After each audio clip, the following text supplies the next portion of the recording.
It's wonderful fun to have 60 minutes to play with in radio drama. In our new double-strength, king-size format, we plan to bring you radio plays based on complete novels and on theatrical productions and pictures. Many of the best writers of this literature, James M. Cain, Dashiell Hammett, Raymond Chandler, Graham Greene, Eric Ambler, and Agatha Christie, have been happiest with a more spacious canvas upon which to display their characters of passion and purpose. With a full hour for our theater of thrills, we can give these authors a full stage on which to have their people play out their lusts and desires, their temptations and frustrations, their frantic fears and villainous triumphs, their descent into black and terror-laden bewilderment. Sometimes we find ourselves locked in the tortured brain of the scheming criminal. At other times, we know the dread of the hunted and hapless victim. But always the basic ingredient of suspense is not mechanical gadgetry, not the detectival piecing out of fingerprints and convenient clues, but always the basic ingredient is people. For people give us emotion, and emotion marks the high drama that cold logic can never achieve. Nowhere will you find stranger people, motives, and situations than those that pass through the door of a little office in San Francisco's Post Street. The lettering on the door reads, Samuel Spade, Private Investigations. Once it read Spade and Archer, but that was before Miles Archer stopped a bullet and plunged Sam Spade into the greatest detective adventure of modern times, the search for the Maltese Falcon. It was literally a shot heard round the world, for it brought into prominence the name of Dashiell Hammett and the so-called hard-boiled school of crime detection. Since then, the fictional private eye has become a national institution. But Sam Spade still rules the roost. In book sales, in motion pictures, the Maltese Falcon has been filmed 4 times now. And now on the air, every Sunday night, in The Adventures of Sam Spade, starring Howard Duff and produced by our very own Bill Spear. It's a great pleasure for me to introduce to our suspense audience now a young star from my home lot, Universal International, in the role with which he has become so closely identified that most of his fan mail is addressed to Sam Spade. Howard Duff. Thanks, Bob. I'd like to go on record right now as saying that any checks I may sign with the name Sam Spade will be accepted at your own risk. The detective business has been pretty good lately, I hear. How much did Sam make during 1947? Effie would know. But no matter how much it was, it won't change Sam. He'll still do business at the same old stand in a rickety office building on Post Street where the elevator seldom ever works and the janitor never ever works. As a matter of fact, I got into my Philip Marlowe pants this morning and did little Spade work on Spade myself. Hmm? Don't stop me if I'm wrong, but here are some of the facts. F-A-X, facts. The way I dug them up. Age? Nobody talked. History? Mysterious, but was probably a Pinkerton man to start with. Height? 6 feet and a small chunk. Weight? Enough muscle to go with his height. Hair? Dim-out blonde. Eyes? Yellow-gray. Unmarried. Lives alone in a small furnished apartment within walking distance of his office. Is economical to the point of, never takes a cab where streetcars can get, and has been known to walk where they can't get. Secretary, Effie Perrine. The only person who really knows what makes Sam tick when he wants her to. Otherwise, he's a lonely man who trusts no one, lives alone, and loves alone, and expects others to like it. Have I left anything out?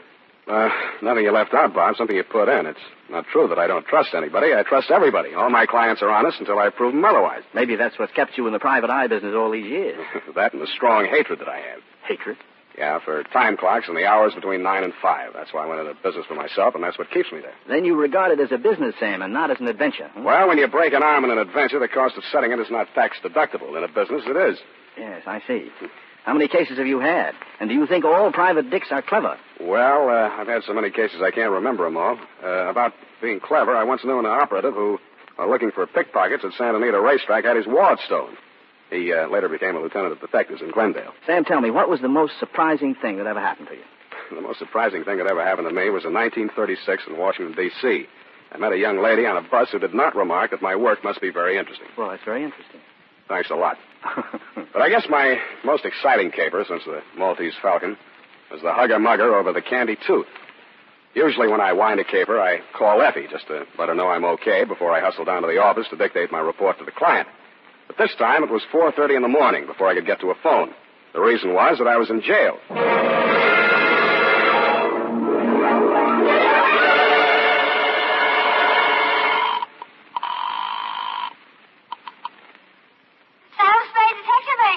Wake up, Angel. You're home in bed, not at the office. Huh?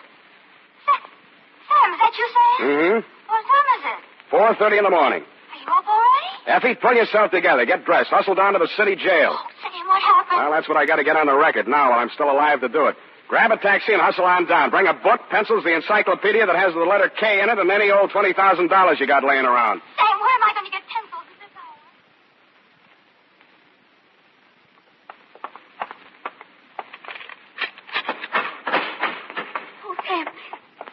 hurry just as fast as I could. There was no taxi around. What are you doing in jail? My apartment's being redecorated. Did you bring your book? Well, of course I did. And pencils, too. But you're here on a murder charge, Sam. Whatever could have happened Take it down, to you? Effie. But, Sam, what did The you do? San Francisco Homicide Bureau. Attention, Detective Lieutenant Dundee. Date, fill it in. I will. From Samuel Spade, license number 137596. Subject, the Candy Tooth Caper. Dear Dundee, I don't know all the answers, not yet. What I do know is going down on paper while I'm still alive to get it there. Oh, Sam. The scenario runs something like this. This morning, a telegram came to my office. It was addressed to Samuel Spade, Esquire, and it was signed Casper Gutman. Gutman, the fat man.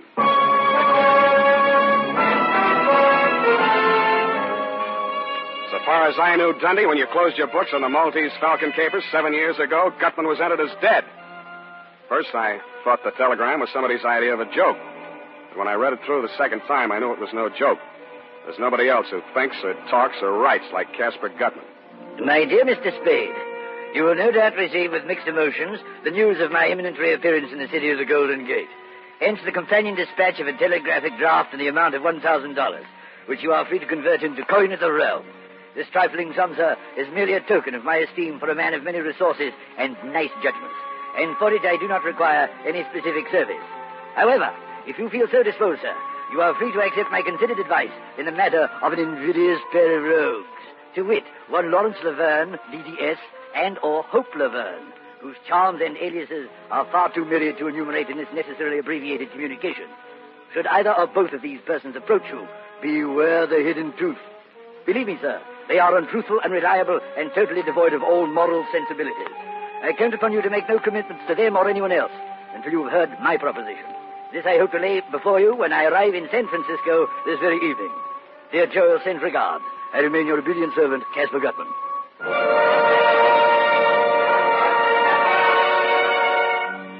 Casper Gutman, the fat man. I know, Dundee, you figured I didn't get hurt much the last time I tangled with Gutman over the Maltese Falcon. But that's because you didn't know Bridget O'Shaughnessy as well as I did. As well or as warmly. Well, I figured if Gutman was still in the land of the living, let him come. This time I wasn't going to get hurt in any way. There couldn't be two Bridgets. Nevertheless, I ate a can of spinach, which I found on Effie's desk. Then I sat down again, facing the door. Nothing much happened for almost 10 minutes. I was still trying to dig the meaning out of Gutman's double talk, and I'd gotten about as far as his warning about a hidden tooth when Effie ushered a man into my office. Mr. Spade. Well, I must say that you are indeed a pleasant surprise. But pleasant. You've said it. What can I do for you? My name is Laverne. Lawrence Laverne. How do you do? I shall spare you the tiresome details and plunge right into the problem. Oh, dear. At the Hotel Royal George, there is a mildewed creature, but mildewed, registered as Mr. Herman Julius. Oh, a really frightful person. Very frightful, huh? Oh, the kiss of death department.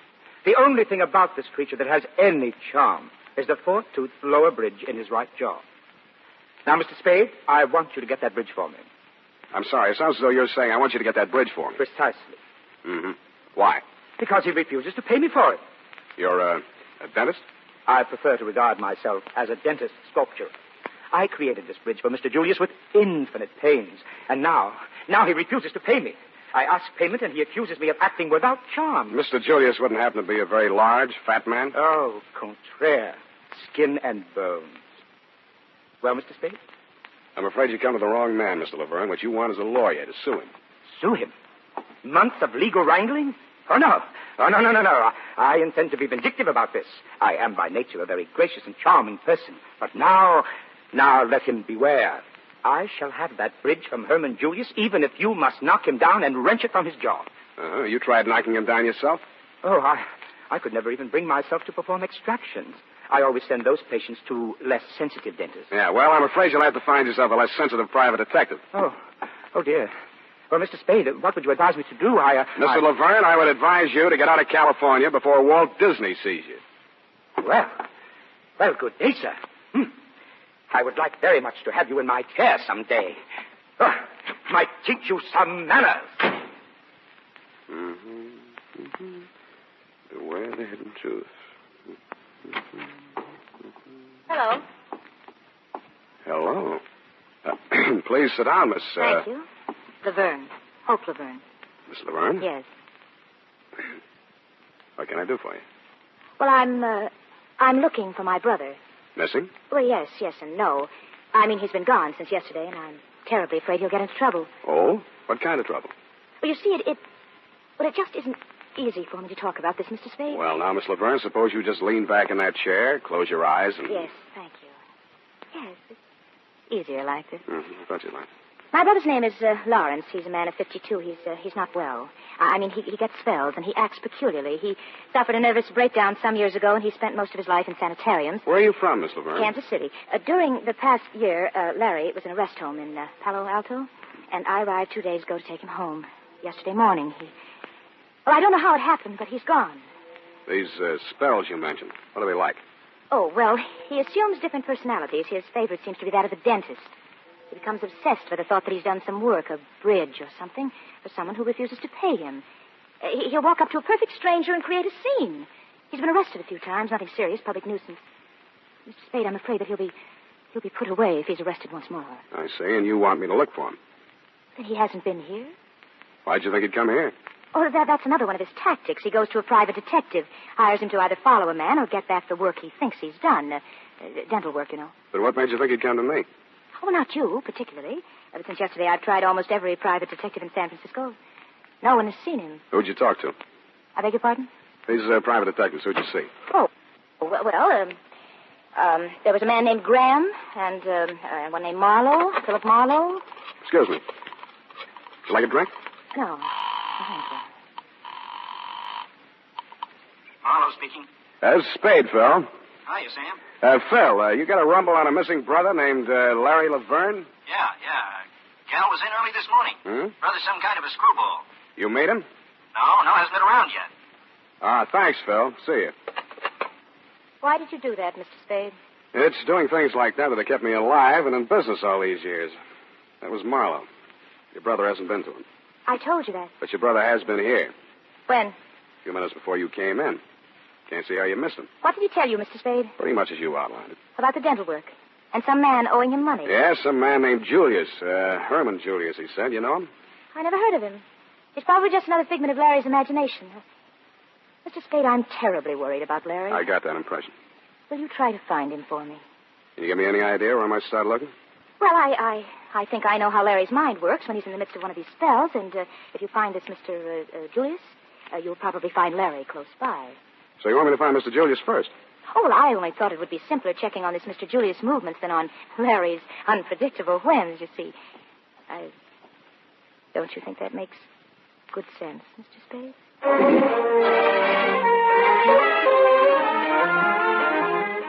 Miss Laverne told me she was staying at the Pickwick Arms, and I said I would call her if I found her brother, and she said, thank you very much, and I said it's nothing, just part of the day's routine, and then she kissed me and left. After lunch, I strolled over to the Royal George Hotel. Duke, the housekeeper, gave me a rundown on Mr. Julius, a quiet, nervous little man who'd sealed himself up in his room for 2 days, eating out of room service. I didn't have any trouble finding the hacky who'd driven him away when he checked out. He gave me the address, and 20 minutes later, I was mounting the front steps of a greasy rooming house on Sacramento Street. I twisted the rusty bell on the door, and a long, sharp nose that could only belong to a landlady stabbed out at me. What you want? I'm looking for a man named Herman Julius. Don't have no Julius here. Well, maybe he gave some other name. A little skinny guy with a foreign accent. You the Lord? Take me to his room. Oh, now, wait a minute. Now. Well, step inside. Up the stairs. Home? Never seen him go out. Ain't but one door. Watch that step second from the top. It's busted. Don't want no lawsuits. It's the third. Said he was a refuge. The Nazis were after him. Another fight. Never knew he was in a tangle with the Lord. Smell that? Certainly do. Cooking in the rooms. I got a rule, too. Sneaking electric plates, they do. Runs up the bills. Buzzards. There's his room. Mr. Julius! Mr. Julius! Mr. Julius, you second there? They drink, some of them. Them that don't cook in their rooms, they drink.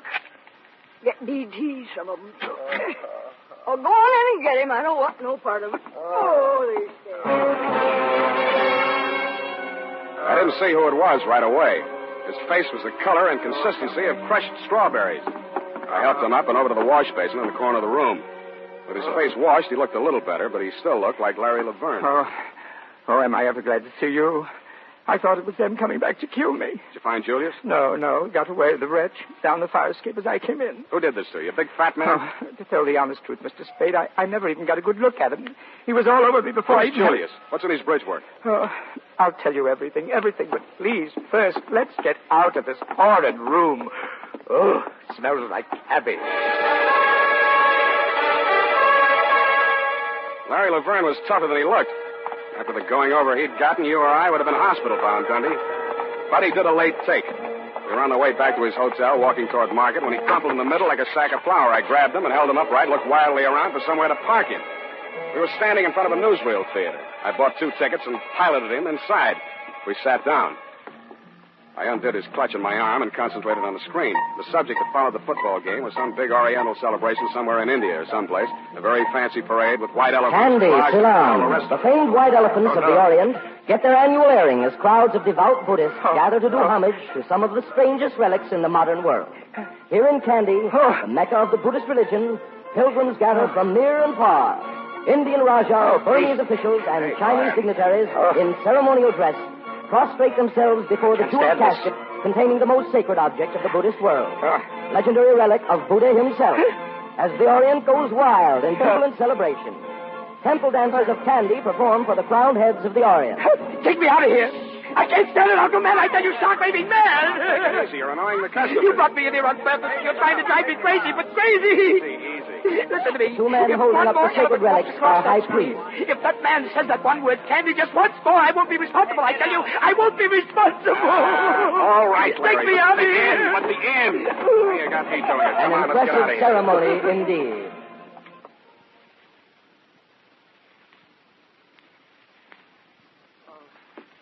I promise you, Mr. Spade, all I need is just one night's sleep and I'll be a new man. Yeah.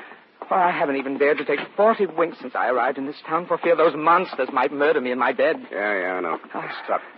Sit down. So this is your apartment? That's what I laughingly call it. Living room, bedroom, icebox. Here, have a drink. Me Oh, too. thanks. Oh, did I ever need that? Help yourself with a bottle. I don't touch alcohol as a rule, but after what I've been through... Well, now, drink all you like. You deserve it. Oh, thank you. Well, I hardly know where to begin. It's all so strange. And there I was in Lisbon, Mr. Spade, the only English-speaking dentist worthy of the name in the entire diplomatic colony. Well, you must have read in the papers about Dom Constantino's tomb being violated. It was the scandal of the season. Oh, it's so horrible, Mr. Spade. I just can't talk about it. Here. Try a little more of this. Settles the nerves. Oh, I just don't know how I can ever thank you. Ever since I hit this berg, I've been feeling like the forgotten...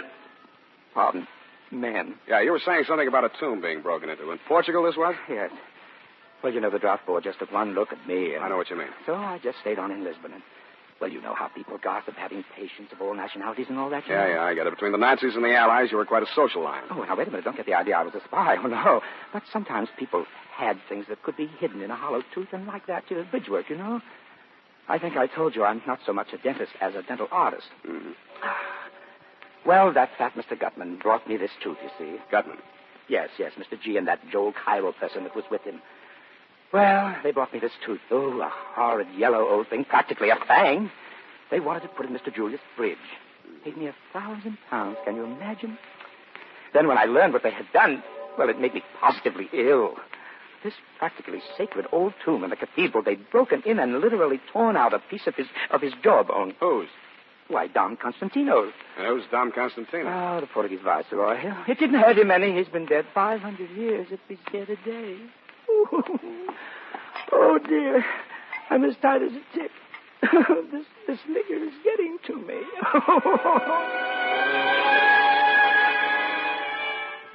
And it was. I thought he'd open up some more, but I overplayed the bourbon. Half a bottle later, he passed out. I flopped on the sofa and tried to get some sleep for myself. But my dreams kept getting in the way. I had newsreel dreams in Technicolor. I dreamed that a white elephant with a face like Casper Gutman was leading a parade down Market Street. The howdah that was strapped to his back looked like a dentist chair. Herman Julius was sitting in it, but this face seemed to be blanked out. Joel Cairo, wearing a surgeon's gown and a turban, was drilling Julius's tooth. The crowds were throwing diamonds and rubies from the peanut bags they were carrying, and Gutman vacuumed them up with his trunk. That was when the bells started ringing in the Buddhist temple that had been built on top of the Mark Hopkins.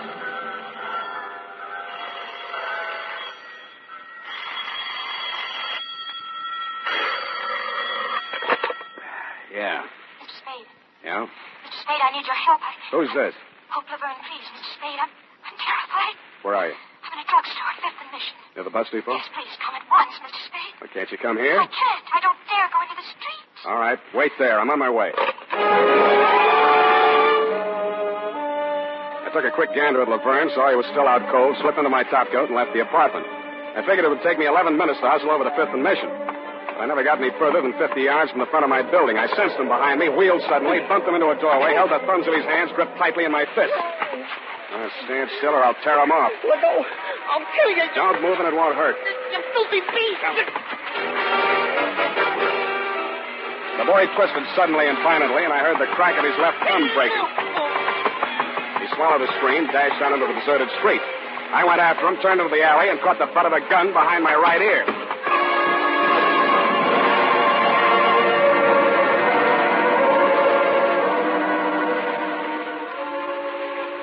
I don't know how long I was out, but I do know I came to at least 3 hours too soon. I needed much more rest. I opened my eyes, steadied a swaying ceiling, and then I heard his voice. Well, sir, this is indeed a jolly reunion.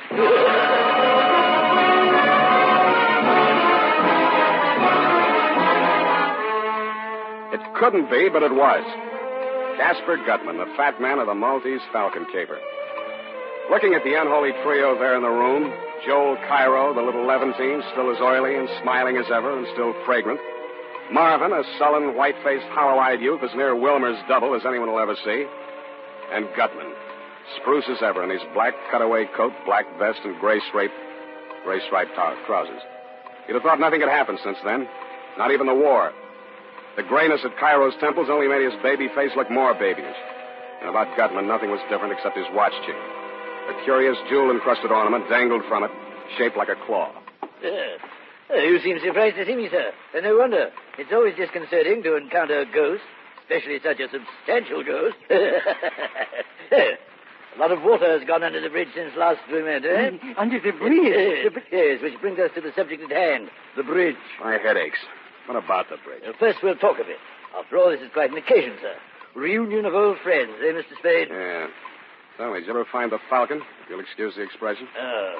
Your eyes are resting on all that remains of that fabulous bird, sir. Yes, that trinket on his watch chain. All that remains of the Maltese Falcon. Well, mark you, sir, what part of it survived. The claw. You believe in omen? Right now, I'm ready to believe almost anything. Indeed, sir. Well, no need for dissembling. We're old and wise, I trust, in the days of the Falcon. Suffice it to say, the unsavory and bloated object which the police dredged up from San Francisco Bay and identified as myself was some other poor soul. Wilmer, I am happy to say, remembered the debt of gratitude he owed me, and at the last moment agreed to be a party to the very necessary little deception. That is, since they had him cold, as you detectives say, for the other killings, he might as well confess to murdering me. He did so in exchange for my agreement to take care of his family in a financial way. An investment, by the way, which has paid rich dividends. How's that? Oh, indeed. Oh, well, thanks to it, I now have Marvin, Wilmer's younger brother. I thought I noticed a family resemblance. Shut up. Oh, yes, poor Wilmer. He was like a son to me, like a son. No, it didn't stop you from making him a patsy. I detest killing Mr. Spade. I cautioned Wilmer time and again. He was so headstrong. Oh, mere boy. You better caution this spunk or he won't last to take any raps for you. Break his head. Marvin. That dirty shamus lays another hand on me. I'll kill him. No, Marvin. Good, take Marvin into the other room. Explain to him that Mr. Spade and I are very old friends. Hesper knows best, Marvin. Come with And now, no nonsense, you two now. Someday I'll kill him. Marvin, Hesper will be angry. Oh, dear. Hot-headed. Runs in that family. Yeah. Well, let's have it, Gutman. What do you after this time? My dear boy, you misjudge me. It's true I had Marvin check up on you, but only because of your association with Miss Laverne. Oh, no matter now. I'm weary of the chase. All the way from Candy, What did the girl tell you? She asked me to find her brother, a dentist named Laverne. You believed her story? No. Most unscrupulous woman. No veracity, no regard for truth whatsoever. Her true motive? Merely to make trouble for me and my friends because of her association with Kemidov. Aye, the Russian's hand again, Mr. Spade. Kemidov. Did I ever meet Kemidov? You would hardly forget if you had. In short, here is my proposition. Another $1,000, coin of the realm, sir, for which you will refund whatever money Miss Laverne gave you and send her packing. The bidding starts at $10,000. Ooh, you drive a hard bargain, Mr. Spade. Very well. I'll meet your terms. I told you the bidding starts there. And where does it stop? Half or whatever the caper nets you.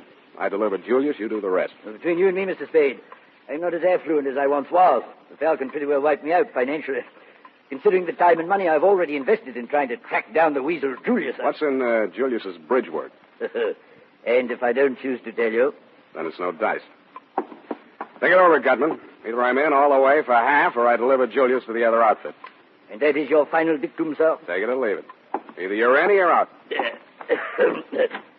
Good night, Mr. Spade. I trust you will call me on the telephone when you reach your diggings and tell me that you've changed your mind. No hard feelings. The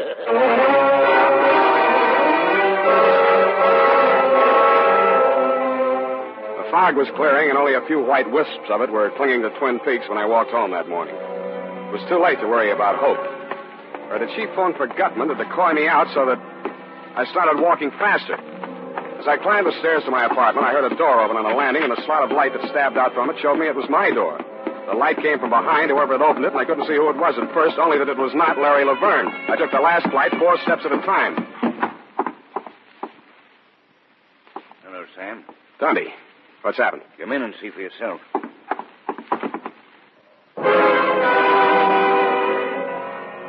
Well, I saw for myself. I wish somebody else had seen for me. Hysterical Larry was lying on his back on my bedroom floor. His eyes were wide open, and he had a crooked grin on his face. A very crooked grin. Whoever had killed him had wrenched his jaw out of place. I'm not saying you killed him, Sam. I'm only asking you who did. Don't be a child, Dundee. Why was he killed? No statement. What was he doing here? Who is he? The name he gave was Laverne. I let him flop here because he was afraid to go home. Afraid of who? A man named Casper Gutman. What? Yeah, Gutman. Quit stalling, Sam. Gutman's dead and you know it. You bury him, Dundee? Well, I believe you mean it. Where Gutman's concerned, it doesn't pay to kid around. What's he after now? The bridge work out of a man's mouth. The man's name is Julius. What's in this Julius bridge work? Maltese Falcon? Something like that. I'm sorry, Sam. It's not good enough. I'll have to take you in.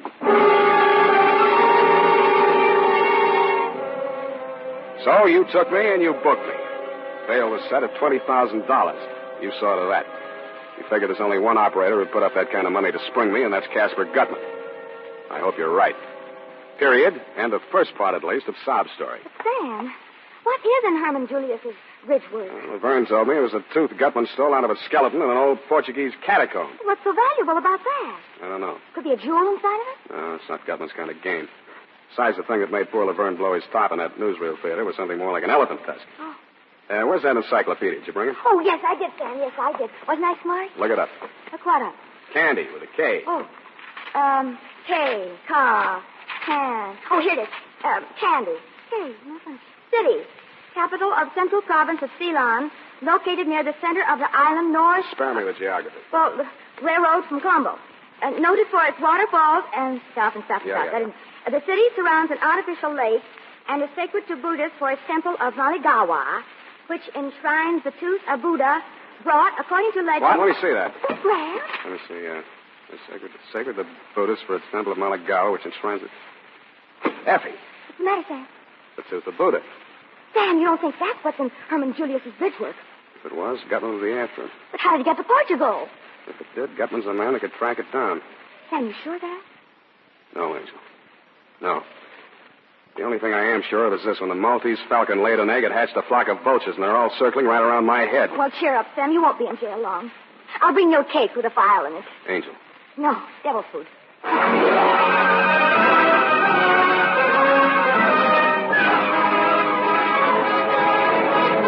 In tonight's full hour of suspense, Howard Duff, our star, appears as Sam Spade, with Joseph Kearns as Casper Gutman, in William Spear's production of The Candy Tooth. Tonight's study in suspense.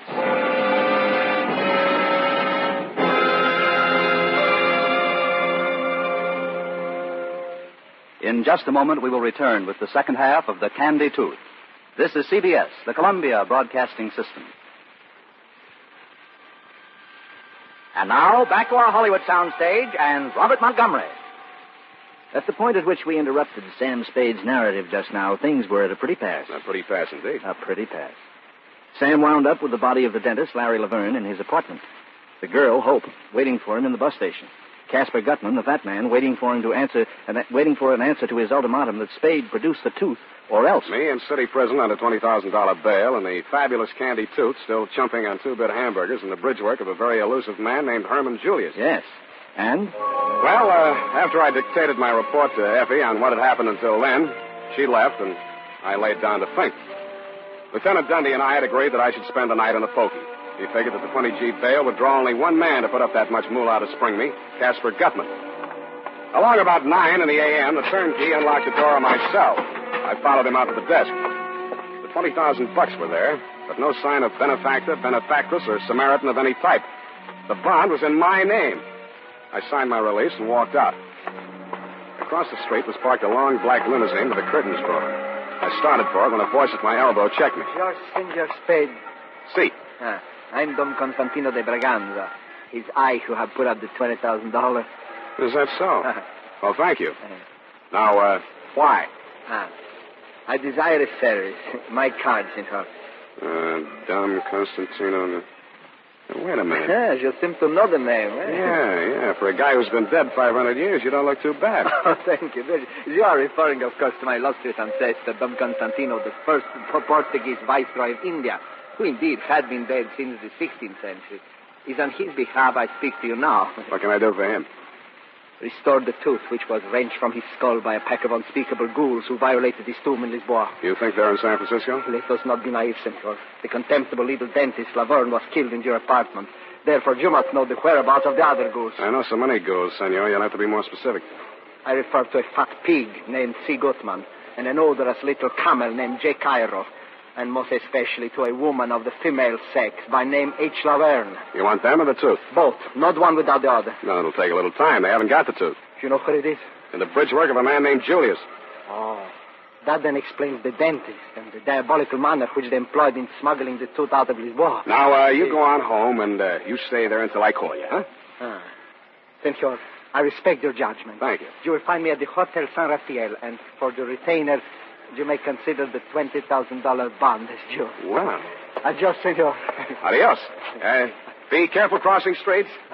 Adios. Adios. Adios. Adios, Don Constantino. Adios. Yeah, adios. Adios. Adios. Yes.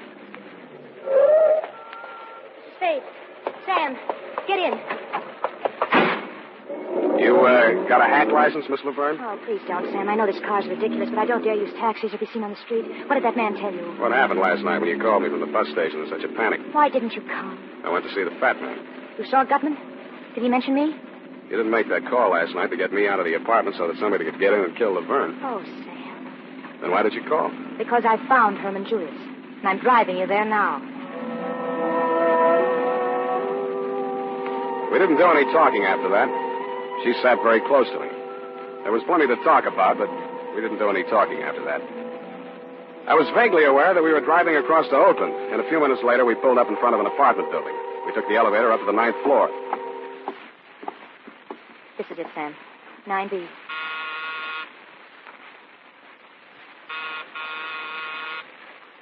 Nobody home. Oh, he's in there, Sam. I know he is. Mr. Julius. Mr. Julius. Go away. There's no Julius, dear. That's his voice. Mr. Julius, I've got to talk to you. It's very important.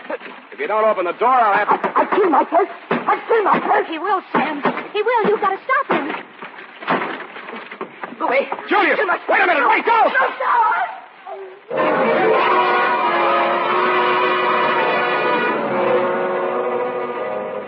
It was the 9th floor he started from.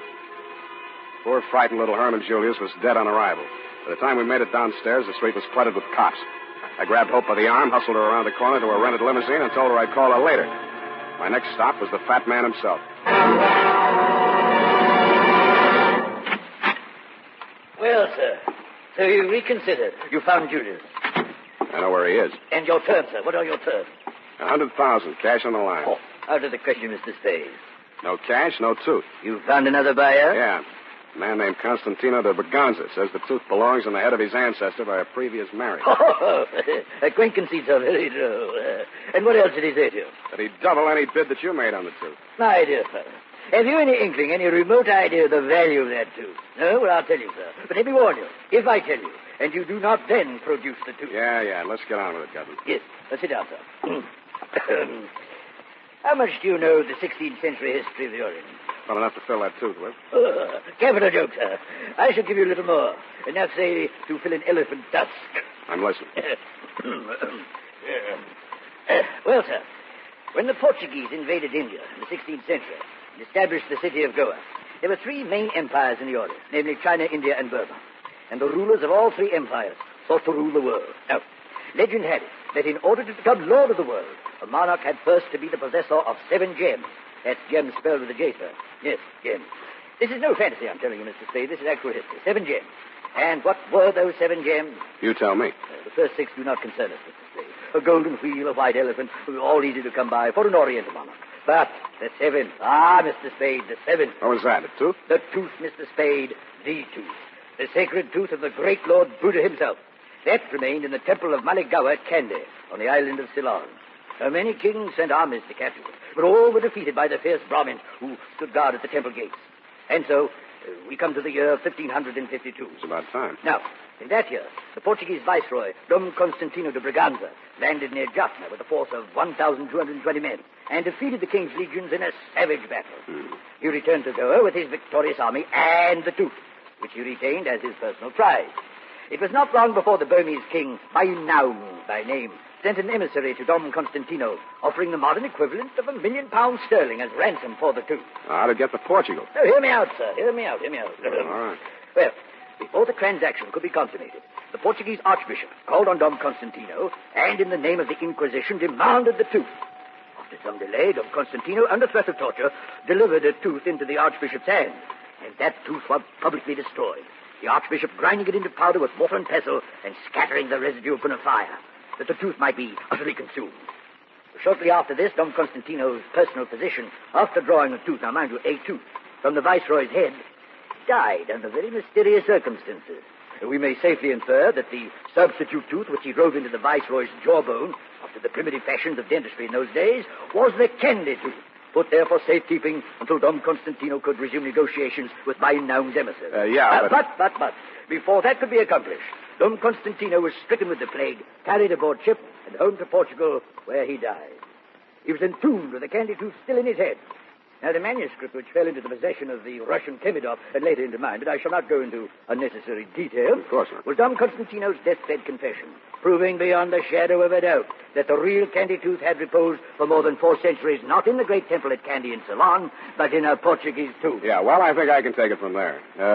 You still haven't told me what my percentage is. Well, my dear boy, if your percentage were 1/10 of 1% of what can be realized on that tooth, you could retire to a life of sloth and luxury for the rest of your days. For the restoration of the true relic, there is no limit to what the Buddhist world could and would pay. Gifts and tribute paid to one temple alone exceed $11 million a year. Now, my boy, you begin to comprehend something of its value? I'll still settle for cash. Very well, then. $10,000. It's a deal. You understand, Mr. Spade. Now that you have my secret, the affair must be gotten over quickly, for good and all. If it is not, believe me, this time I shall not bargain with you for my life. You shall bargain with me for yours.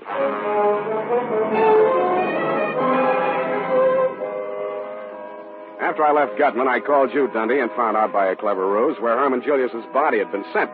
You told me. Then I hustled on over to the mortuary. As I walked in, a hushed young man wearing a hushed cutaway and a hushed expression greeted me. Good evening, sir. I'm Converse Etheridge. Can I be of service? Thank you. I've come to pay my last respects to an old friend. Can I be alone with him for a few minutes? His name? Julius. Herman Julius? Oh, yes. His widow is here, sir. Mrs. Julius. His widow, huh? Yes, she's inconsolable. Perhaps, as a dear friend of the departed, you might give her words of comfort. Please go in. Thank you. A little woman in black was sobbing quietly to herself. She turned around when she heard me come in. Her eyes lit up with hatred, and suddenly she grabbed something from her pocketbook and held it at me. It was a .45, and her hand was shaking. Yeah, this time I will do it. Always before I didn't have the heart. Always hating bloodshed.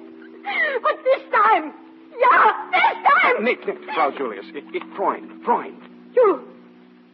You are not one of them. No, I'm a detective. I I want to punish the people responsible for your husband's death. Yeah. I believe you. This gun. I was going to follow poor Herman. There didn't seem to be any reason for going on. Tell me something about yourself and your husband, Mrs. Julius. It's an old story now. Years of separation in different concentration camps. Bribery and bribery. Then my children and I, we were finally released. Came to this country. After 2 years, Herman brought us from Lisbon. We knew soon he would be with us. But even though the war was finished, they had lost. Still they went after Herman Julius. He knew the Nazis were behind him all the time. And even here, in this country, he did not dare come to me. Mrs. Julius, you see, those people that followed your husband this time weren't Nazis. They weren't even after him. They were after something he was carrying.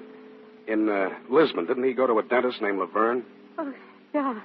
And didn't Laverne put an odd-shaped tooth, kind of yellow, into his bridge work? Yeah. So he smuggled a candy tooth out of Portugal, and he never even knew it.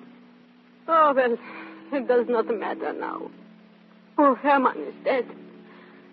Surely they will leave his poor broken body in peace. I doubt it very much, Mrs. Julius. No, surely they will. That's why I want to make a request of you. You see, others have died besides your husband because of this thing. More will die unless you do as I ask you. Oh, to stop terror, any terror, I will do anything, Mr. Spade. Anything you say.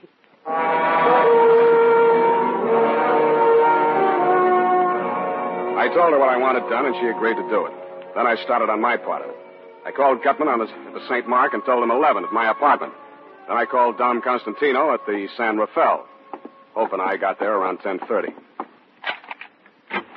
Go on in, Angel.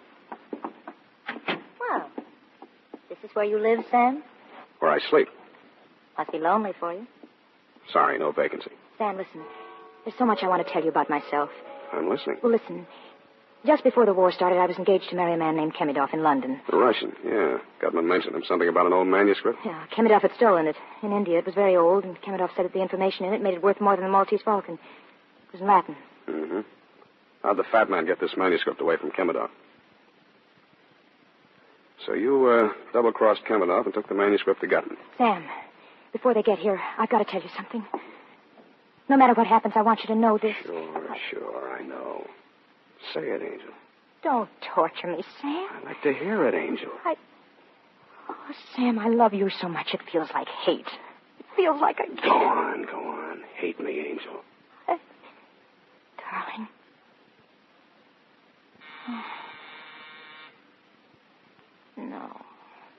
No, don't answer it, Sam. Relax, Angel.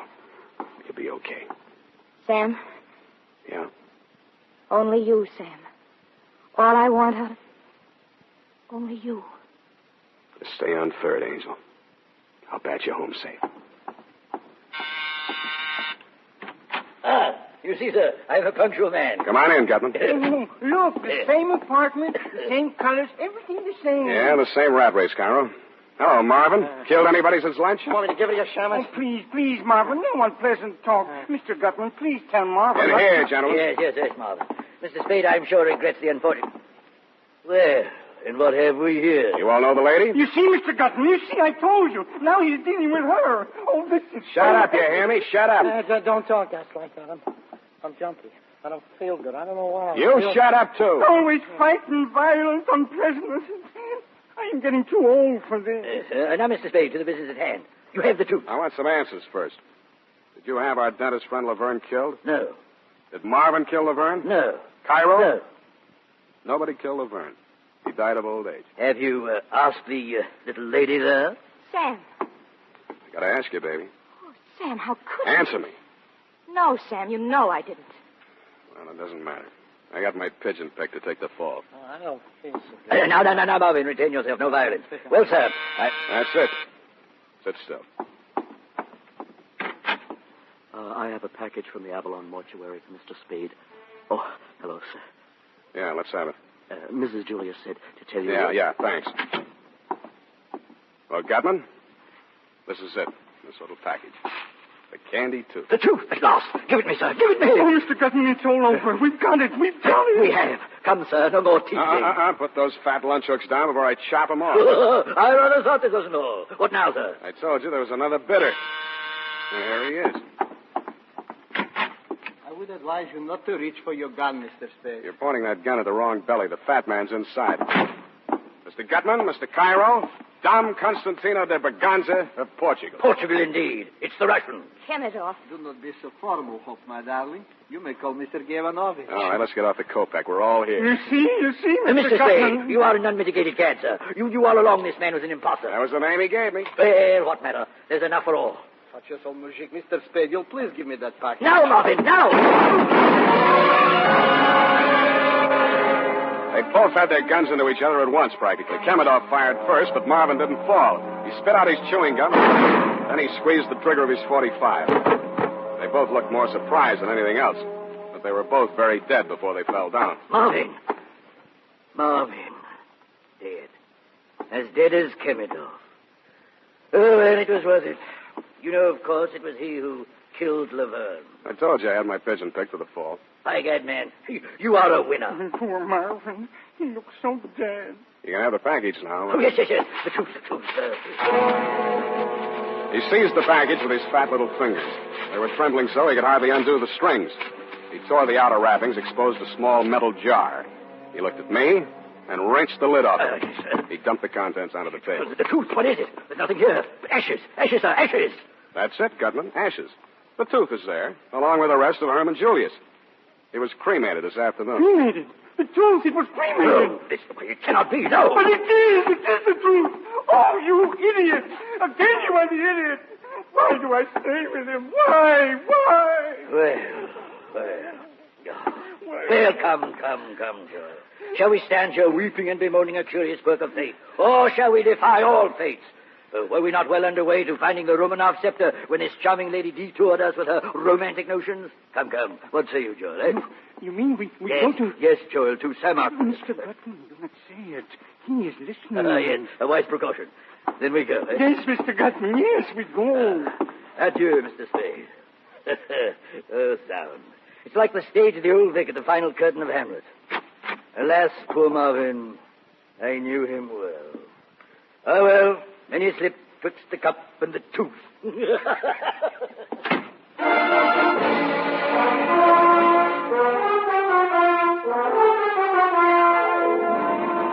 I let him go, Mr. Montgomery.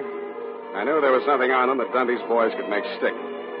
I thought twice before I let Dundee take Hope Laverne, but we both agreed it was the smart thing to do. And what do you suppose Effie said when I said, period, end of report? Oh, say, for once you came out ahead. $20,000. Oh, just think of the things we can do. Pay all the bills, the year's rent on the office, have that awful old leather chair reupholstered, and a new ribbon for my typewriter. Effie, about that typewriter ribbon. Well, maybe I can get along on this one for a while, but Sam, I do think we should get my mother's earrings out of Moisha's pawn shop. Effie, I know this is going to be a terrible blow to you, but... Sam, what did you do with the $20,000? I put it up for bail. Bail? Yeah. But that was the $20,000. And you're released so you get the money. It's very simple, Sam. You just go down and ask them for it. Effie, you see, you don't understand these things. Now, bail is a very complex legal technicality. You see, you put up a bond, and then you... Sam, how much was the bail for Hope Laverne? Yeah, that's what I mean, Angel. Oh, Sam, you're such a child. You'll never see her again. She was just using you. I'll take it, Effie. Hello. Angel. Hello, kitten. Sam, I'm free. Shall I come over? Well, I'll always be waiting for you, kitten. Me too, Sam. Kitten, indeed. C-A-T. Kitten. What's that, Angel? Oh, forget it, Sam. I just get... Can't figure me out, eh, Angel? Well, I'll tell you. I've lived without faith, and I lived without charity, but I've just got to have... About here's where I say... Oh, good night, Sam. Good night, sweetheart.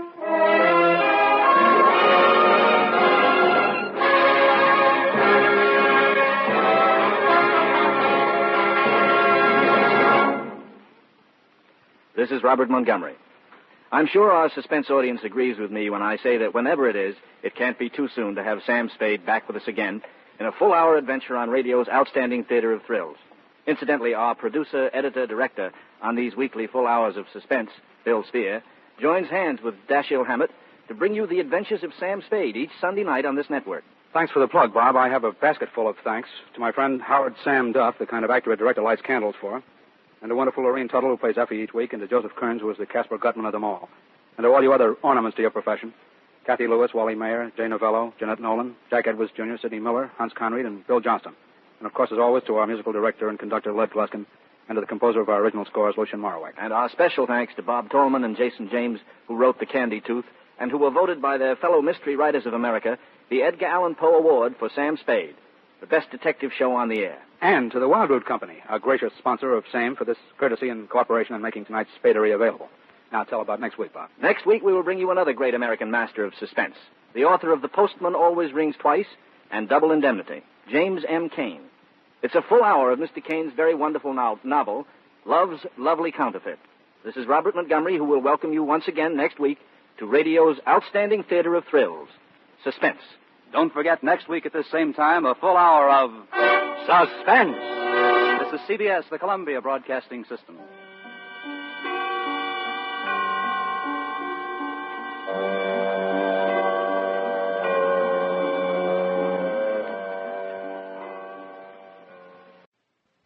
The Adventures of Sam Spade, Detective.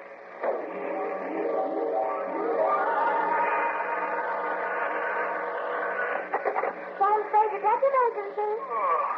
Spade, sweetheart. Oh, hello, Sam. What are you doing? Having breakfast, Effie. Breakfast? But it's 7:30 in the p.m. Well, it's a topsy-turvy world, sweetheart. What was the problem, Sam? A gold key to the door of her apartment. She gets to figure out what it unlocks. Very complex case, Effie. Greed, passion, twisted ambition, hate, love, vengeance, and murder. The whole gamut. It was ghastly every now and then. Well, Sam, maybe we ought to put off the report for morning when you're feeling fresher. Oh, it's very considerate of you, sweetheart, but I'd like to get it off my chest now. You want to help? Just be at your desk. Now, don't say anything when I come in. Just be there. Sam, you sound so serious. Just be, sweetheart. We'll see. I'll be right down to dictate my report on the gold key caper.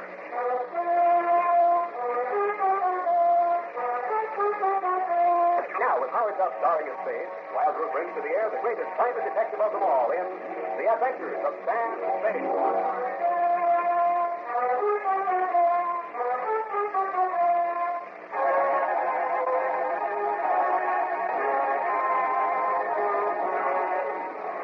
Date January 25, 1948. New homicide detail, San Francisco Police. Attention Detective Lieutenant Dundee from Samuel Spade, license on Western by Bank. Subject, the gold key caper.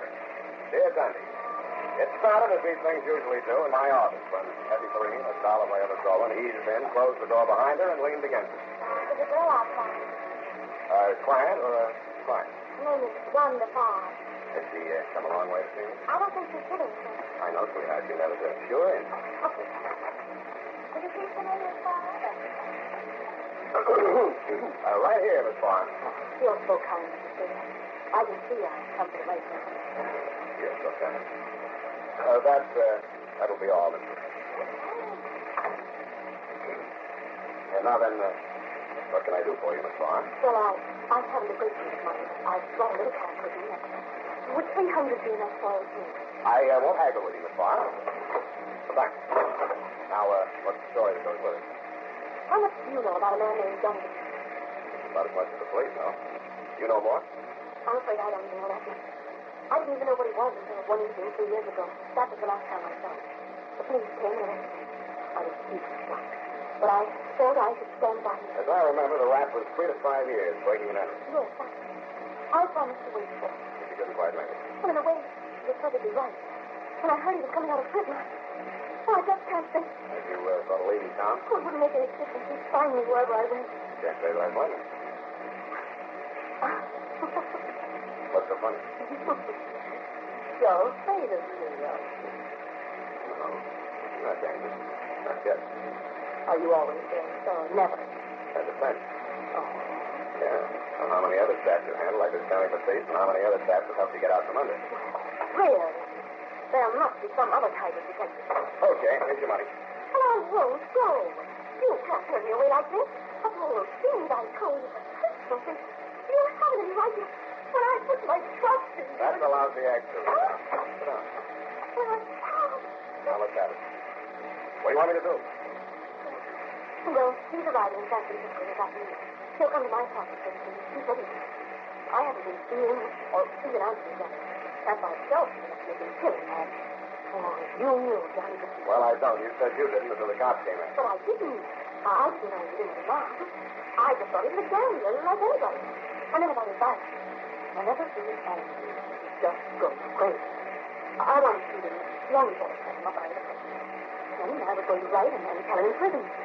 But then I was afraid he'd break out and make things worse for himself. But now... No, you really got it fixed. Yes, but I can't. I'm afraid. And you want me to hold a gun on him while you give him the air. Oh, you say it like that. Listen to me.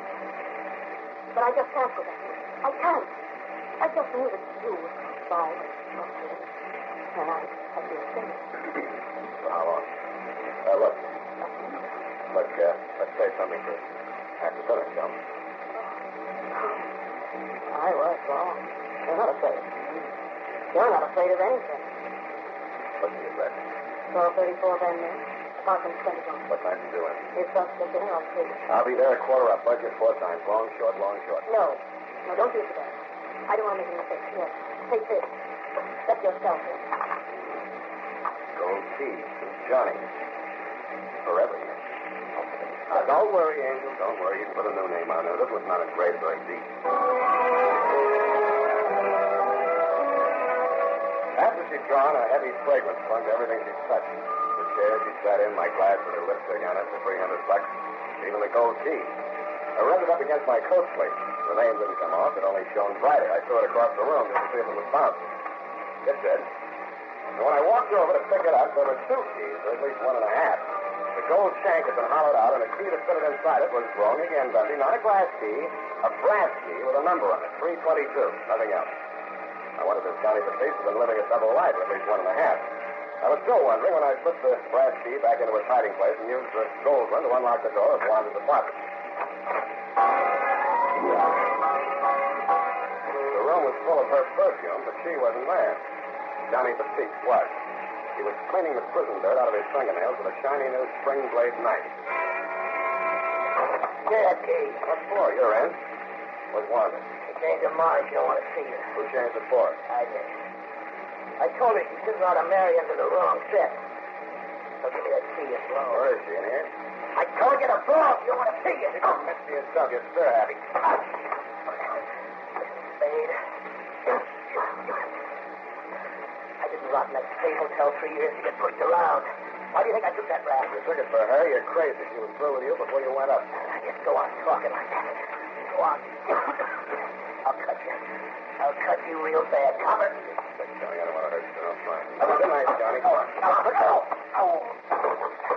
The first thing you ought to learn about civilian life, Johnny, is don't jump somebody until you know what it's all about. What did she tell you? Oh, forget it. You'll get this cheaper than I did. But she's 3 years older.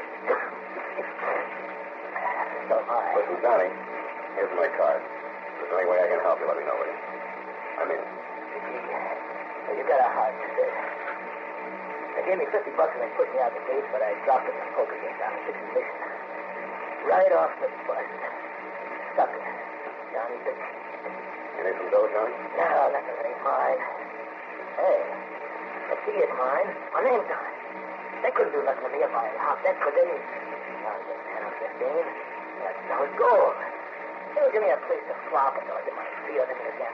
Yeah, like you say, your name's on it. Here, take it. Hey, you can have your knife, too. You're an all right guy. I'm sorry for the things up there. Hey, wait a minute. Where's Wanda? I don't know. I haven't seen her. And I don't want to see her. So long, sucker.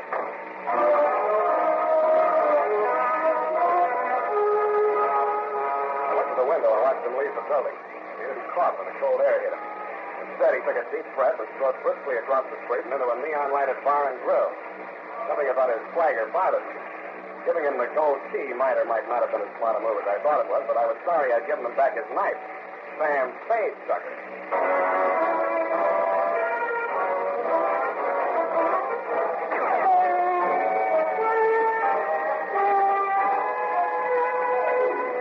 About here, Dundee, I decided to start acting like a detective for a change. I took a chance on Johnny Batiste being thirsty enough after 3 years to keep his elbow crooked at the bar long enough for me to frisk Wanda's apartment.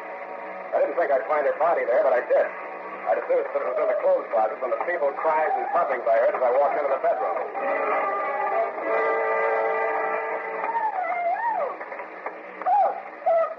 Oh, Sam, all right. Oh, I'd never forgiven myself anything happened to you. What happened to you, Amy? Where were you, Sam? You pushed in the closet. Yes, when I heard you coming up the steps. Why? Well, you were coming any minute. I had to say something, so I told him you were going to marry me. Oh, that's fine.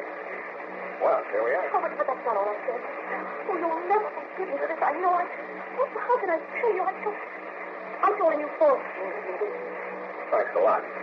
How did I do it? By threatening to go to parole board so they wouldn't let Johnny out.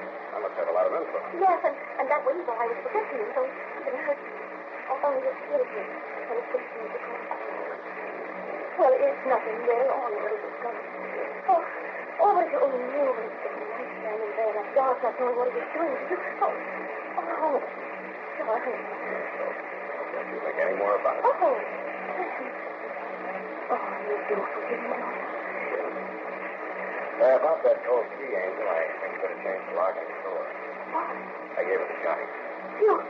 I know you fool. Oh, he was broke. He made it. Oh, where did you get a crazy idea like that? Where did you get those great, big, beautiful lies?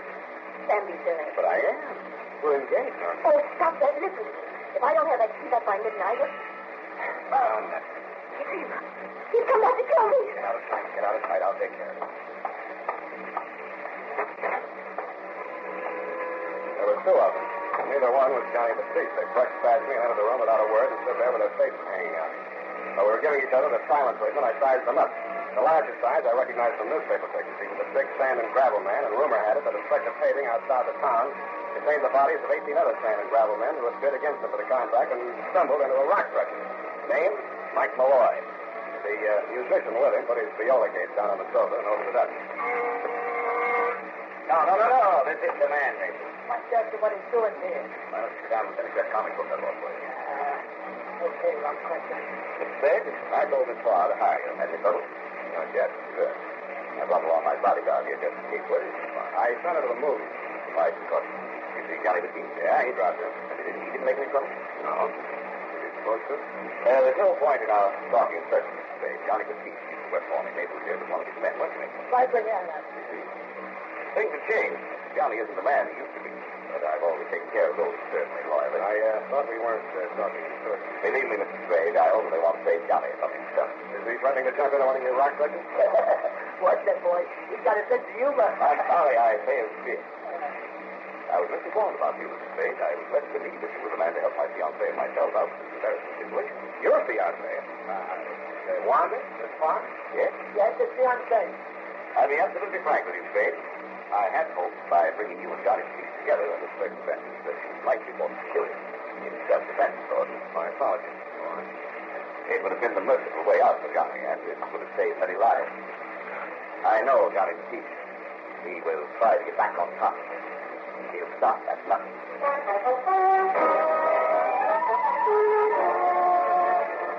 I believed him, and it was no mistake. That's why I almost hoped they didn't know where Johnny was, but they did. After they left Wanda's apartment, they crossed the street and went into the neon-lighted bar and grill. By the time I got downstairs, they were on their way out again with Johnny in the middle. He didn't look where he wanted to go, but they dragged him into Malloy's limousine, and he went. I did, too.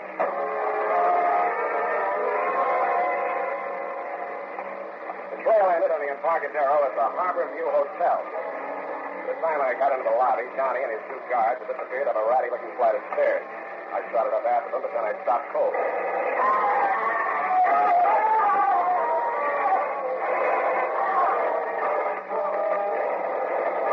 When I got to the top of the stairs, I saw where the number one perch had gone. It had raked the ceiling and taken every light bulb in the corridor. I could see the flashes from the Tommy gun, and somebody backed into the hall from one of the rooms, still pumping lead. I'm getting out! Hurry up and die! I'm gonna get out of here! Hey, who's that? He either saw or heard me. I flopped down on my belly and tried to work my way into the tenth of an inch nap in the crummy carpet. I made like I'd been hit, but I couldn't quite manage the death rattle. When I heard the gunman run down the hall toward the rear of the building, I rose courageously to my hands and knees and crawled the rest of the way down the corridor and looked into the smoke-filled room. The air tasted like burned powder, but it smelled like blood. I swallowed my insides and went in. There were 8 of them. Now, spare you the details, Sunday. You saw them after they were cleaned up. I needed some fresh air, and I needed it quick.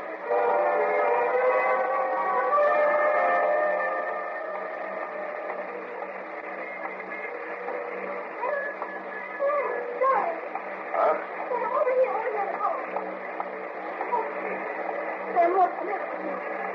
Sick. Oh, poor darling. What was that place, Sam? Why were you there? Why were you? Oh, you poor baby. I came after you. Shut up. I want some answers. I don't want explanations. I don't want excuses. And if I catch you using what you know you do to me to snake your way out of this one, I'll... What have I done to you like this? First Johnny, then Mike, and now you. You're starting again. It's the last time. Sam, I'm sorry. What do you want to know? Are you in love with Johnny? But I told you no. Mike Malloy? No. You gonna marry Malloy? What was in that room?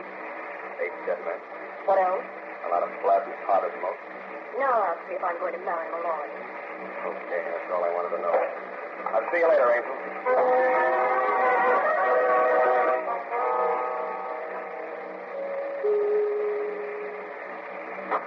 Oh, say, I was just leaving.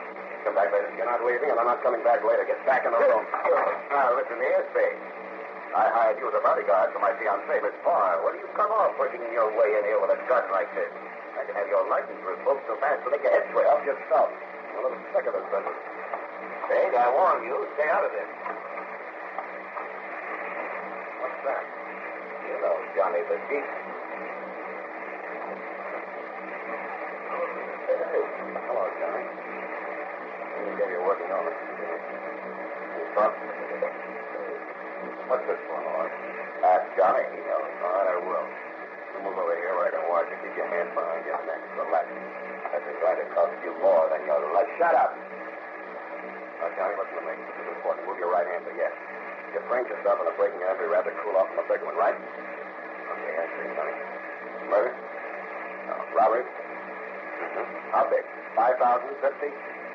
500,000. That's payroll job. Bakersfield, December 1944. That right, Johnny? If I go through with this farce, I can give it to you. If you think it'll do you any good. And I promise you it won't. Johnny got himself set up on that 3 to 5 year rap, partly for the reason you say, and partly because he didn't want to deal with the rest of the boys. He cooked up this transfer scheme of his, this old key, that hotel room to throw us off the track. I could think the loot was hidden there. Sure it is. Positive. I bought that hotel and ripped it to pieces, room by room. So you cooked up a couple of pretty crude schemes of your own to sweat it out of Johnny. First, you thought you could goad him into killing me. When that didn't work, you had your boy Naples knock off the opposition boys into the peace mob so you could hold the whole massacre over his head. Who do you think you could settle that job into? I think I'll stop with you. Maybe you'll laugh until you feel better, Johnny. Don't get chummy. Yeah, I know it's me. I'll talk to him in the other room.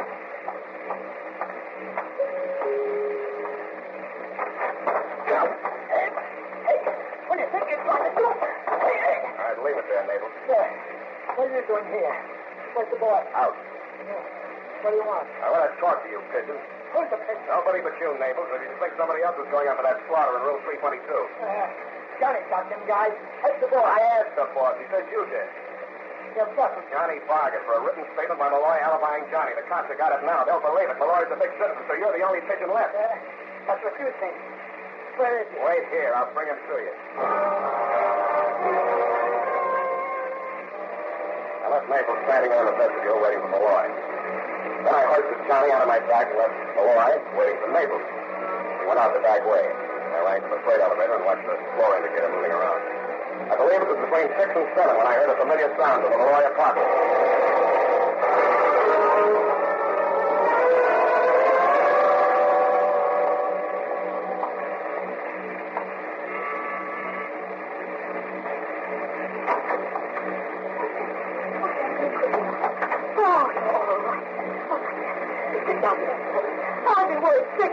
What about?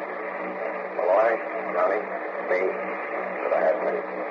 Johnny, did Malloy find it? Malloy's dead. Johnny?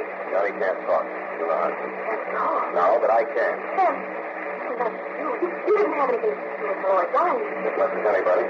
That's you. You must have... Oh, no, I don't think you. The rabbit with Malloy? I think in the feet. Oh, look at you. Oh, it's so long for you. Johnny, I think of all you've been through for me. I wonder if I won. I won.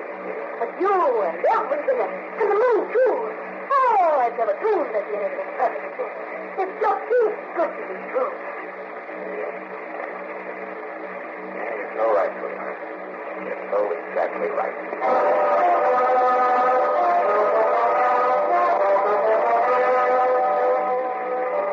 I didn't tell her I didn't have the heart. We talked some more and toasted some marshmallows. Well, anyway, what I'm getting at, Tony, is this. Some jerk from the DA's office informs me that you want her for questioning as an accessory before the fact. In my opinion, this angle of the case requires more personal research, and with all modesty, I think that I am the man for the job and will be as long as you think I have the $500 grand. And if I do have it, Lieutenant, watch out for your bag. Curious? And it will. Oh. What? Yes, sir. Well, how you? Have I what is it? The $500,000? Oh, heavens protection. How can you be so calm about it? Type that up, sweetheart. Search every nook and cranny for Treasury offshore, and I'll give you a full account. Private, of course.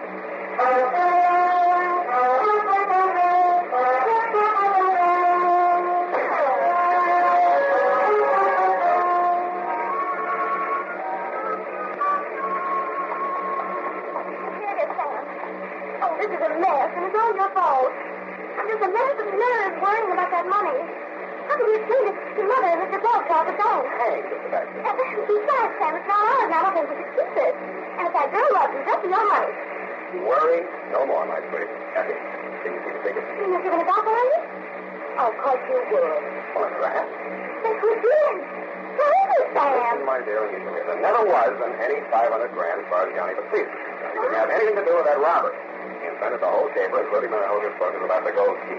Now you ask me why? Why? To keep himself out of Malloy's block crush, you see. Well, he was resting safely for 3 years in San Quentin. Malloy was driving himself crazy, following that gold key and trying to dig up $500,000 that wasn't even there. He figured by the time he got out, Malloy would be crazy enough to overplay his hand. And he was right. What's left of it? Well, Sam, if you ask me, it wasn't the gold key that drove Malloy crazy. Oh? If I get it out there, it's not my place to fight. You know what I mean. Good night, Sam. Good night, Mother.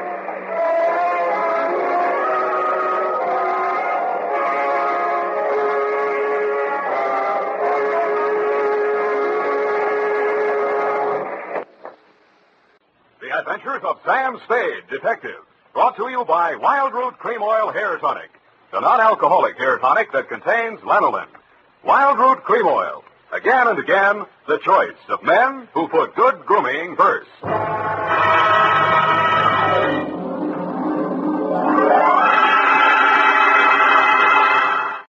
In the 60-foot-high entrance hall of Zenda, I heard music. It seemed to be seeping down from one of the upper floors. This particular music didn't seem to fit with the suits of armor and heraldic flags that were gathering dust around the joint. I was just going to ask Patrol who the jitterbug was when the double doors at the end of the corridor were thrown violently open. Johnny, you hear that? What do you expect? She's got to have everything she wants. Your order. Now, look here, Johnny. Stop. Well, I guess. Yes, Patrol. Mr. Spade, sir. Oh, yes. Come on in. You might check things upstairs. Yes, sir. I'm Ross McGannon, Mr. Spade. This is my major domo, Mr. Mace. Taking a drink, Johnny. What'll it be, Mr. Spade? Anything at all. There's some gin in the kitchen, that's it. Gin in the kitchen? What the? A 200-room house, and you tell me there's gin in the kitchen? You told me to lock up the liquor and put the keys in the safe deposit because you didn't... Never mind. Well, so you're a private detective. I didn't remember sending for you. You didn't. Then who sent for you, Shamus? The letter is signed Leela McGannon. Leela? Impossible. What does the letter say, Shamus? That's between my client and me, and Mr. Shamus to you. What? Why, you cheap transom peeper. Major domo, huh? With 200 rooms, can't you afford better than that, Mr. McGannon? I'll kill you. You shut up. What's the score, Mr. McGannon? My wife is not a well woman, Mr. Spade. Her doctor has forbidden all visitors. Well, she sent me a retainer, $150. $150? Well, where did she get... Johnny, do you hear it? Don't look at me. You say you locked up all the liquor? That's what I said. Very well. You and your boys have been running things in this house. We see the results. Detectives and that racket. I want all the servants to report to me here immediately. I'm discharging them all. What about our detective friend here? I leave that to you. Deal with that as you see fit. That's my pleasure. Shall I kill that music first? Never mind that. I look after my wife, personally. Look, Mr. McGannon, I'm sorry your wife is sick. Anything you may have heard to the contrary, private detectives don't go looking for trouble. All I want to do is return this money to her. So if you just show me the... You... It was a rabbit punch, that first one. Very illegal, very expert. I was on my feet, but I couldn't straighten up. He moved around in front of me and let me have 2 punishing cuts in the midsection. I doubled up and tried to fall down, but I couldn't.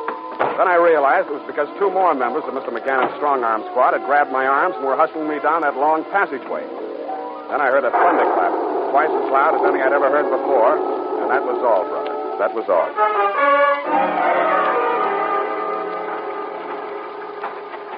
Oh, what happened in there? Oh, are you hurt, Dad? Well, I'm taking worse, but I've forgotten where. Oh, look, your head's cut. Yeah. And here, let me help you. Yeah, thanks. I'm groggy. Golly, what a mess. Did I get any on you? Oh, well, that's my car. You think you can make it? Yeah. Lean on me. Oh, it's all right. I'm wiry. That's nice.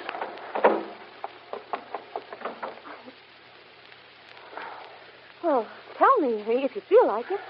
Tell you what. Who are you? I'm Gail Boardman. I'm a friend of Johnny Mason. Then you're no friend of mine. You really let me have it. Oh, I can see that. Oh, please trust me. What did they say? About what? About Leila. What's your interest? She's my ideal. You know about her, don't you? She was an actress, wasn't she? Oh, not just an actress. She was Leila Lorraine. She was a big star. Camille, Trilby, all those. Prisoner of Zenda. McGannon. He built this castle for her. Just like in the movie of The Prisoner of Zenda. That what she married him for, a castle? Oh, he wasn't the big love of her life. He died. Who was her first husband? Joe Kenyon. You know who he was. Well, the name kind of rings a bell. Musician. Played trombone. Hot? Oh, one of the best, the experts say. Only it's hard to prove. You see, you can't get any of his records. He made hundreds, but something happened to them. Now what? Hello. Well, what do you want, Johnny? I didn't know you had company. Spade, I'm sorry we had to rough you up. We'll talk about that later. What's his angle, Gorgeous? Look, sweetheart. Johnny here is definitely not your type. What do you want from him? I don't want... I know what you've been playing me for. You want me to get you into that house. Well, you figure on finding out something about Leela that'll be good for a shakedown. Well, let's forget it. As long as you're going to take this charlatan with you instead of me. Well, how do you... You're both wasting your time. So far as Joe Kenyon's concerned, even if your hunch is right, he's been dead for 19 years. And New York homicide is busy enough with current stuff. Even so with Leela. But now you won't get in to see Leela. Nobody will. Why not? Leela's dead. Oh, I don't believe it. It'll be in the morning papers. For further details, consult your local newspaper.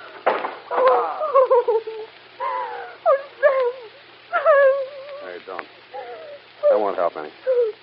Come on, I'll drive you home. Oh, Sam, I've come so far. And I've waited so long. And now it's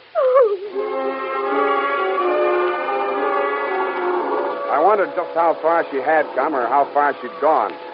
But the grief on her face told me how long she'd waited. It was all her life.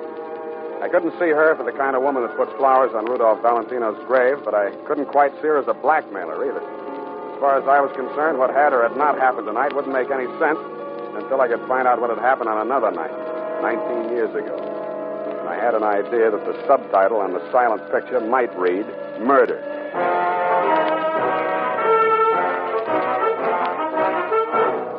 The makers of Wild Root Cream Oil are presenting the weekly Sunday adventure of Dashiell Hammett's famous private detective, Sam Spade.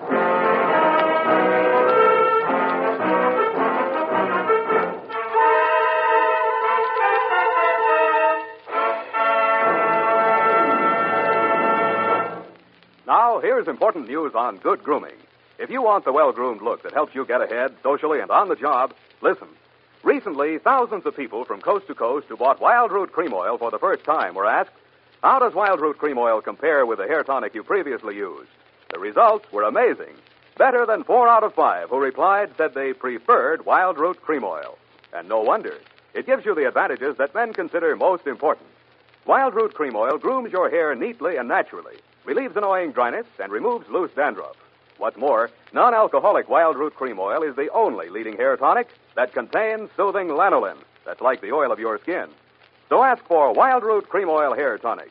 Again and again, the choice of men who put good grooming first. By the way, smart girls use Wild Root Cream Oil, too. And mothers say it's grand for training children's hair.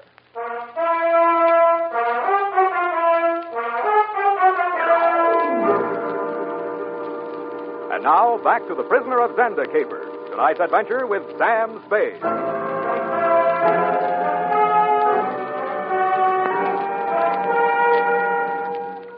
obituary notices on Leila Lorraine McGannon were just about what you'd expect on a famous actress who retired many years ago to marry a rich and famous man.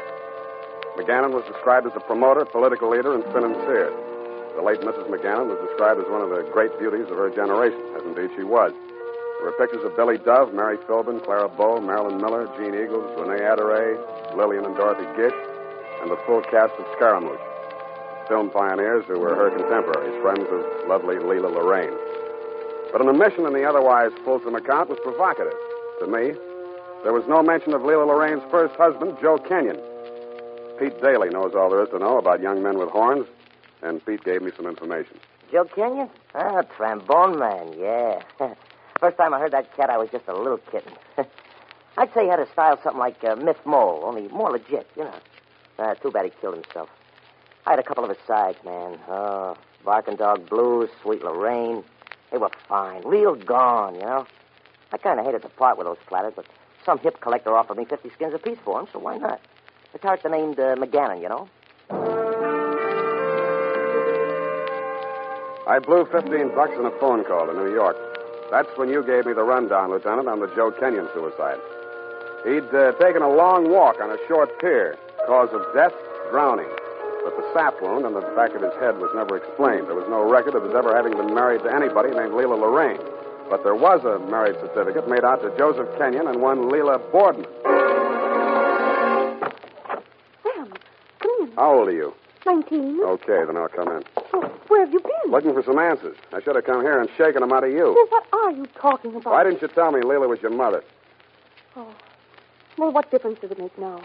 McGannon will get away with it just the way he got away with killing my father. And if he knew Why did your mother send for me? I don't know. Lie number one. You wrote that letter and signed her name to it. Why? Oh, it's not what you think, Sam. It wasn't blackmail.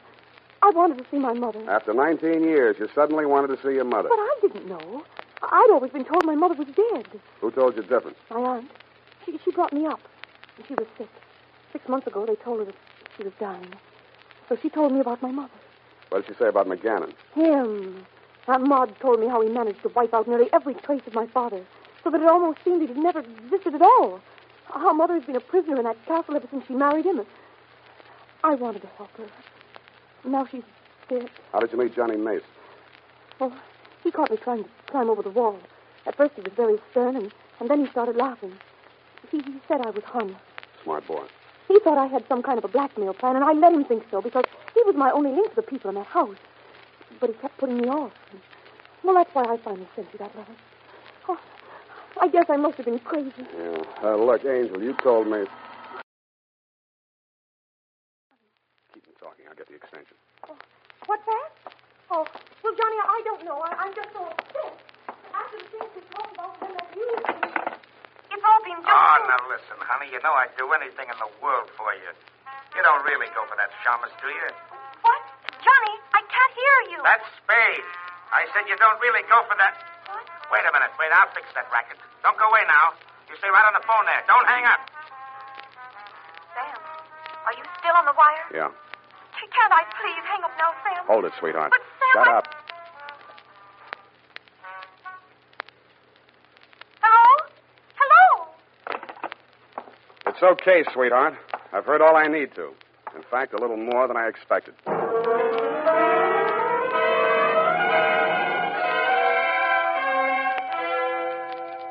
Zenda Castle was hideous enough in the daytime, but you should have caught it at night. The rain stopped about 10 minutes before I clambered down from a bus and slogged up the winding mountain road to the dead end. I took a plant in the traditional shrubbery and waited. It wasn't long, maybe 20 minutes. A station wagon shot up in front of the gate. Somebody got out to open it, and while that was happening, I hitched on and rode the rear bumper in. We came to rest in a dungeon-type garage. Oh, boy, another day, another $50.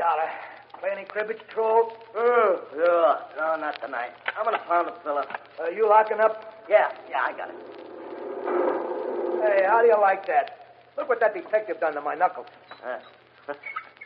Hey, who's been using this? Huh? Oh, me. I started to have a look, but it was too dusty. How long since they used that? They never did. What's it for? It was built according to authentic castle specifications. Oh. And it's supposed to be kept locked. Mark it. Where's that key?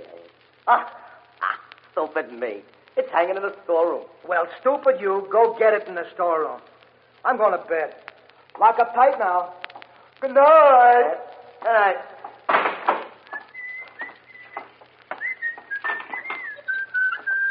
Hey, what? Who?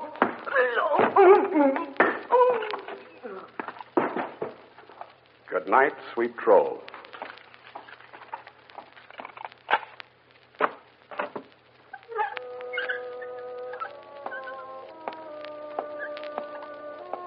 It was real silent picture stuff, all right. There were things like it in The Cat and the Canary, Phantom of the Opera, The Bat. No old-time thriller was complete without a secret passageway. About halfway, I completely lost my sense of direction. All I knew was that I was going up, and it was cold, damp, cobwebby, and creepy. But the last 5 minutes, I knew I was going in the right direction after all. 3 steps from the top, I felt a sudden rush of warm air as a door opened and a slot of light stabbed down at me. A robed figure was framed in the doorway.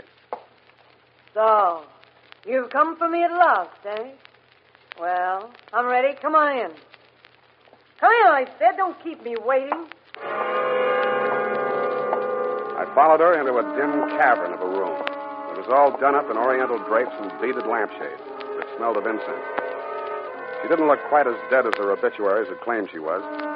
She looked enough like the beautiful Leela Lorraine of 20 years ago to be her grandmother, but there was no mistaking the grand manner. She flung herself on a couch in a Turkish corner, poured herself a hooker of gin, downed it in one gulp, and took up a Fida Barra pose. Well, what are you waiting for? I don't know. I do. You're from the New York police. You want me to talk about Joe Kenyon? Well, he plays that horn like the end of the world. And that's all. I just happen to have a record here. Sweet Lorraine? I heard it. Oh?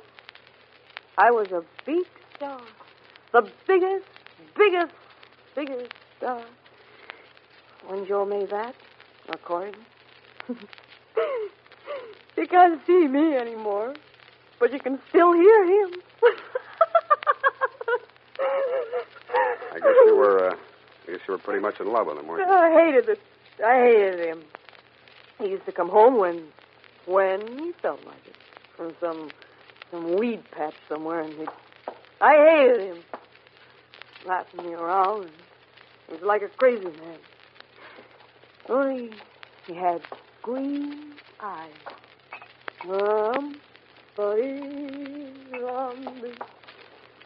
Jealousy. He said, Ross McGannon said the baby wasn't. So he's going to throw out the window. Here, now, take it easy. And then Ross sent some men over and they took Joe's body away. I killed him. He killed my baby, so I hit him. He's a wonderful musician, that's Joe. Yes, he is. I just happen to have a record here.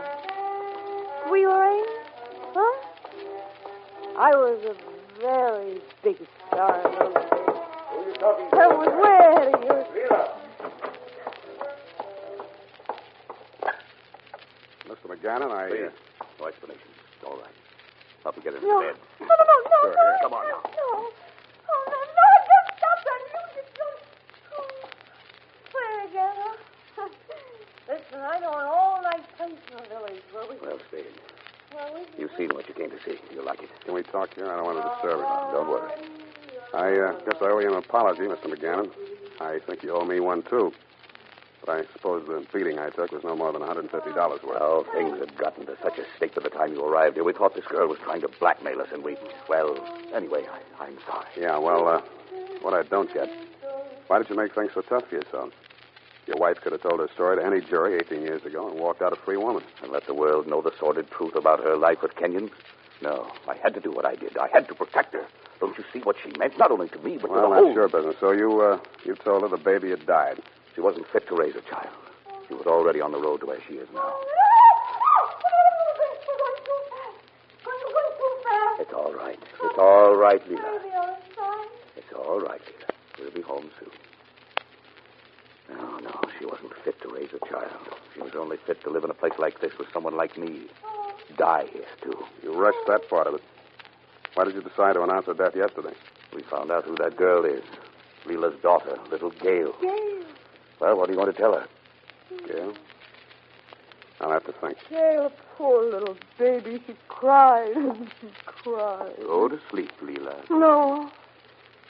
No, it's all right. I'm wide awake now. I just thought of something, Ross. We should take a smaller house somewhere. And Ross, I think I'd like to do pictures again. Not those doll-faced heroines like Princess Flavia. I've outgrown those. No, I could do character things. Ross, let's read some plays tomorrow, shall we? McGannon turned slowly around in his chair and looked at him. There was happiness and amazement and disbelief in his gray face. Then he must have detected something about it that I missed. He rushed out of the room, and when he came back, he brought the doctor with him. She lived for about 20 minutes without regaining consciousness. Her death certificate was fairly accurate after all. Heart failure due to alcoholism. It was just dated a day too soon. When I went back and saw Gail that night, my story went something like this. Your mother died a natural death. Her imprisonment was voluntary. Her grief over the loss of her husband and her child had made her seek retirement. The years had dealt gently with her, and her great beauty had only become more delicate and fragile as she neared the end. Period. End of report. Well, Effie, no questions? No, Sam, no question.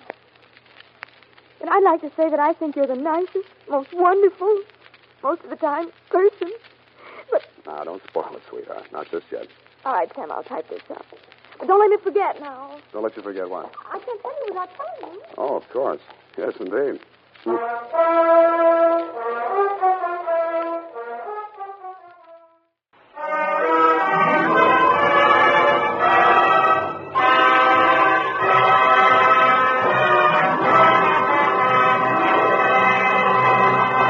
The Adventures of Sam Spade, Dashiell Hammett's famous private detective, are produced and directed by William Spear. Sam Spade is played by Howard Duff. Lorene Tuttle is Effie. The Adventures of Sam Spade are written for radio by Bob Tallman and Gil Doud, with musical direction by Lud Gluskin.